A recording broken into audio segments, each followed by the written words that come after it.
Okay, I might be one of the last left, but I think the book of Leviticus is incredible. And I'm really excited. We're going to jump in. We're going to take several weeks to work through the narrative of this book. It's filled with strange rituals and sacrifices.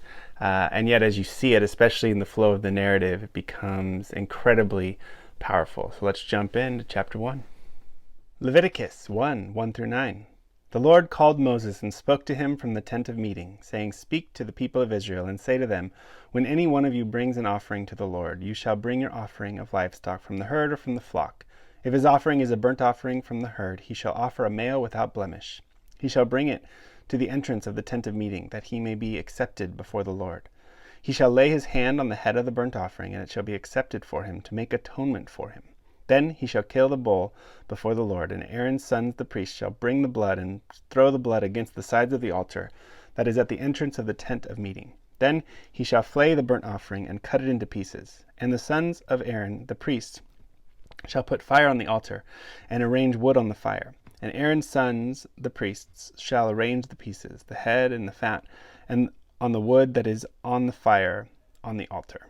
But its entrails and its legs he shall wash with water, and the priest shall burn all of it on the altar as a burnt offering, a food offering with a pleasing aroma to the Lord. So really quick review from last week. I have it right here.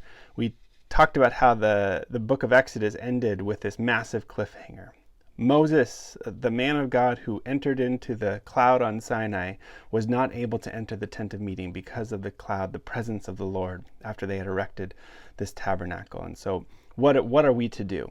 If not even Moses can enter God's presence, how less can we?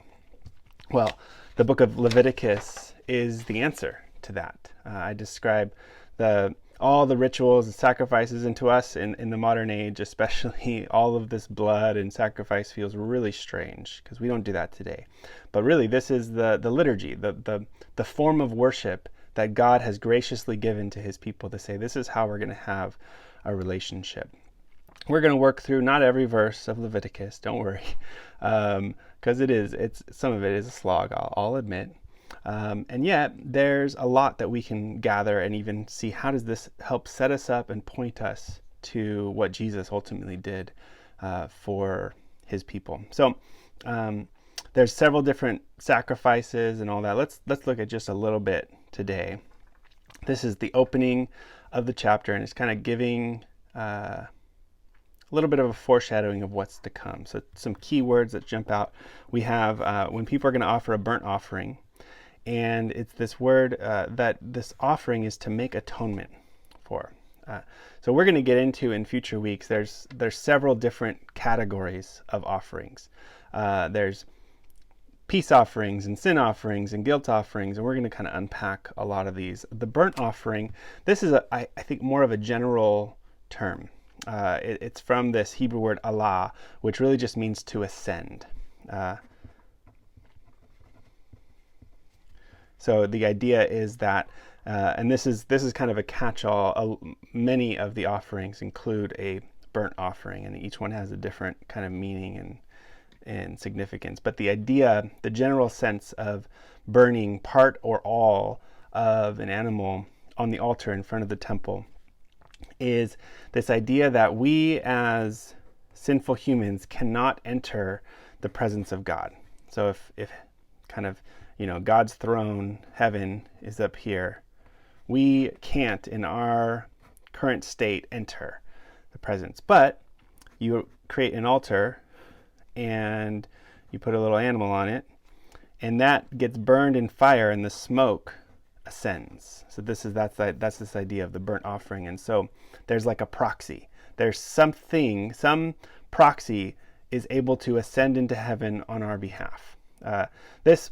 We're going to get into this later, but this is not the same as actually paying for sins. So this is not. It's connected, and again, I'm going to unpack that in a couple weeks.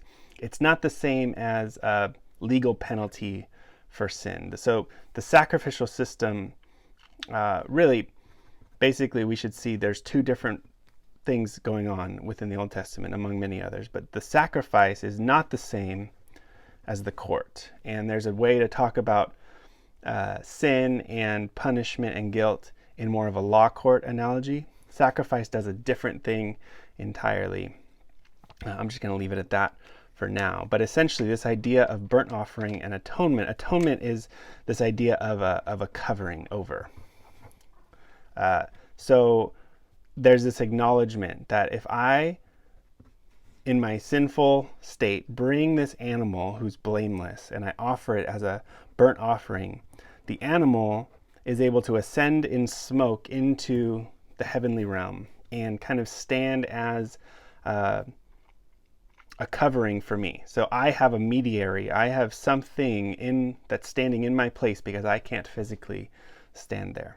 And so there's this idea then that through the sacrifice we have access to the Father in heaven, which, by the way, is exactly what Jesus is described as. He is the one who gives us access to the Father. You see this in places like Ephesians 2 or Romans 8 or Romans 5.